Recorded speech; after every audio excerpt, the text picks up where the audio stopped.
जिना से भी ज्यादा वो है अपने हाथों से अपने ऊपर गुस्ल को फर्ज करना।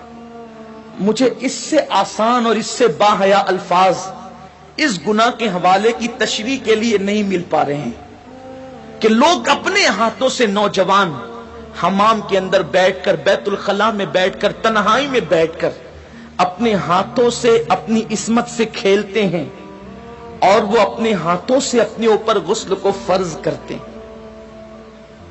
ये क्या है? अल्लाह के रसूल सल्लल्लाहु अलैहि वसल्लम फरमाते कि जो अपने हाथों से अपनी शर्मगाहों से खेल कर अपने ऊपर गुस्ल लाजिम करें, आका फरमाते अल्लाह की, सारे फरिश्तों की और मुझ मोहम्मद की उस पे लानत हो।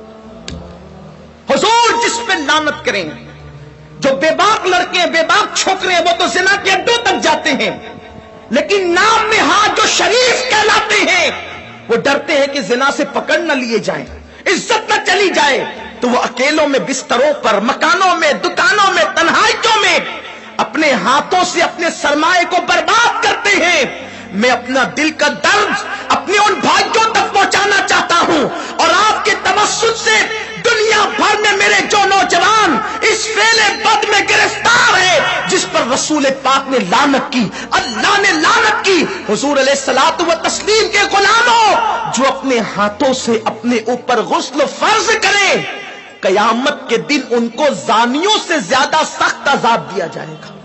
जिना करने वालों से बदतरीन अजाब उन लोगों को दिया जाएगा। और मेरे आका अलैहिस्सलाम फरमाते हैं कयामत के दिन कुछ लोग ऐसे होंगे जिनके हाथ हामिला होंगे, हाथों पर हमल के आसार होंगे। सहाबा ने अर्ज़ की या रसूल अल्लाह, लोगों के, मर्दों के हाथ हामिला होंगे? आका फरमाते हैं हाँ, जिन्होंने अपने हाथों से अपने ऊपर गुस्ल फर्ज किया होगा। इशारों की जबान में उसका मफहूम अर्ज कर रहा हूं। कयामत के दिन वो इस हालत में उठेंगे कि उनके हाथ हामिला होंगे। और याद रखना, ऐसा करने वाले उनके चेहरों पर फटकार बरसती है, आंखों के इर्द गिर्द काले काले हल्के पड़ जाते हैं, गड़े पड़ जाते हैं, आंखें अंदर को धंस जाती है, जिंदा रहकर भी इंसान मुर्दा नजर आता है। और अगर 1 महीने तक ये फेले बद कर लिया, सारी जिंदगी उसकी आदत पड़ जाती है। एक वक्त तो वो आता है कि इंसान शादी के काबिल नहीं रह जाता। जब माँ बाप शादी का प्लान पेश करते हैं, इधर मुंह छुपा रहा है, उधर मुंह छुपा रहा है, गोया कि अपनी जिंदगी को तबाह कर चुका है, बर्बाद कर चुका है। सुन्नी दावत इस्लामी के इज्तिमा में आने वालों, वक्त के इख्तिसार को मलहूज रखते हुए बस इतना पैगाम आपको दे दूं, अगर आज से पहले किसी ने अपने हाथों अपने ऊपर गुस्ल फर्ज करके हुजूर की लानत मोल ली है, अल्लाह उसके रसूल की लानत का वो शिकार हुआ है, अल्लाह अकबर, तो वो आज इस सुन्नी इज्तिमा में सच्ची तौबा करे। इसलिए कि तौबा इंसान की जिंदगी को बदल देती है। ये तौबा ही है जिसने फुज़ैल इब्न अयास को औलिया का ताजदार बनाया। ये तौबा ही है जिसने बिश्र हाफी को बगदाद के मैखाने से निकालकर काबे का मुजावर बनाया और 2 लाख हदीसों का हाफिज बना दिया। ये तौबा ही है जो इंसान को बहुत बुलंद मर्तबे तक ले जाती है। आज सच्ची तौबा कर लें, इसलिए कि तौबा करोगे नजात पाओगे। एक हदीस पाक का खुलासा इख्तिसार से और अपनी गुफ्तगू तमाम करूं, जब भी ऐसे गुनाह करने को दिल चाहे तो उस वक्त इतना सोचना कि अल्लाह देख रहा है। अगर ये सोच करके गुनाह छोड़ दिया तो जिंदगी कामयाब है। मेरे आका अलैहिस्सलाम ने इस हदीस को, अब्दुल्ला इब्न उमर कहते हैं मेरा बचपना था, कमोबेश 7 मरतबा मैंने हुजूर से ये हदीस सुनी है। आका फरमाते हैं किफ्ल नाम का बनी इसराइल में एक शख्स था, एक जवान था, गुनाह करना उसकी आदत थी। एक मरतबा एक लड़की को पैसों की जरूरत थी, मोहल्ले में किसी ने नहीं दिया, सैकड़ों की जरूरत थी, उसने हजारों दे दिए। लड़की ने शुक्राने के तौर पे उसे देखा, उसने लड़की को कहा एक काम करो, मैंने इतने पैसे दिए हैं, इसके बदले में कुछ नहीं चाहता, बस इतना चाहता हूं कि तुम मेरे घर चलकर थोड़ी देर बैठ जाओ और मुझसे कुछ बातें कर लो। लड़की चली गई, उसने सारी खिड़कियां और दरवाजे बंद कर दिए और लड़की के साथ बैठकर बातें करने लगा। जब खिसक करके आगे गया तो लड़की के बदन पर कपकपी तारी हो गई, वो उठकर खड़ी हो गई। उसने पूछा ए लड़की, तेरी मदद किसी ने तो नहीं की, फिर आखिर इस खिड़की दरवाजों के बंद होने के बाद तू کس سے ڈرتی ہے؟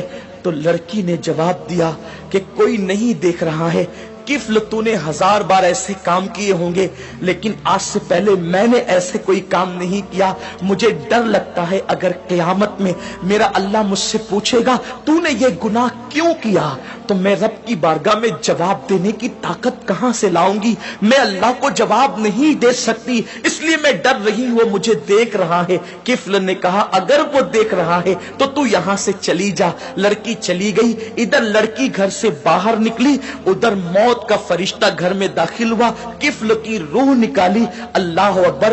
یعنی اگر کفل گناہ سے نہ بچتا تو کس حالت میں اس کو موت آتی، ذرا سوچیں۔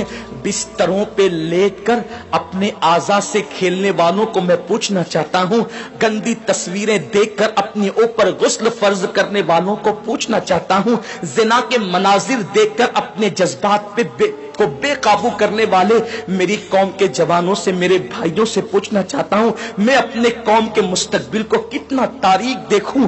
جو قوم کبھی مصلی پر رات گزارتی تھی، پاک آنکھوں کو رو رو کر کے پاک کرتی تھی، آج اس قوم کے جوان بستروں پہ ناپاک ہو رہے ہیں، اپنے ہاتھوں سے ناپاکی کو خرید رہے ہیں۔ اللہ اکبر! سوچو اگر اسی حالت میں موت کا فرشتہ آ گیا اور موت آ گئی تو اللہ کو کیا جواب دو گے؟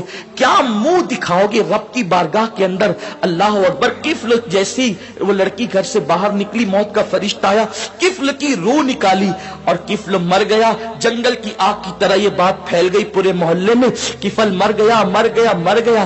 کچھ عابدان اور زاہدان نے خشک نے باتیں کی، اتنا پاپی تھا، پتہ نہیں اس کا منہ کیسا ہو گیا ہوگا۔ ایسے میں کسی نے کہا کچھ بھی تھا لیکن کلمہ پڑھنے والا تھا، اس کی میت میں جانا تو پڑے گا۔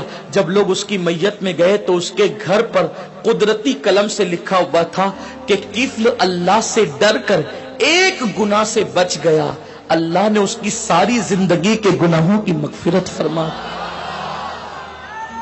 آؤ ہم بھی سچے دل سے توبہ کر لیں، رب کو منا لیں۔ زندگی کا کوئی بھروسہ نہیں، اور اتنے بڑے اجتماع میں آئے ہو، میں تو بس اتنا کہتا ہوں یہاں سے جاؤ تو یہ عزم لے کر جاؤ، انشاءاللہ نہ گناہ کریں گے نہ گناہ کرنے دیں گے۔ اپنے علاقوں میں جا کر سنی دعوت اسلامی کی شاخیں قائم کریں گے، برکات شریعت کا درس دیں گے، اجتماع کریں گے تاکہ ہمارے نوجوان گناہوں سے بچ سکے۔ ممکن ہے اپنی فغاں سے چند لوگ ہی بچ جائیں تو یہی اپنے لیے نجات کو کافی ہے۔ اللہ تبارک و تعالیٰ سے دعا ہے میرا اللہ مجھے آپ سب کو عمل کی توفیق دے۔ باتیں تو بہت ہے لیکن وقت مختصر ہے۔ یہ قصہ لطیف ابھی ناتمام تھا، جو کچھ یہ قصہ لطیف ابھی ناتمام ہے، جو کچھ بیاں ہوا وہ آغاز باب تھا۔ گفتگو کے درمیان کوئی غلطی اللہ معاف فرمائے۔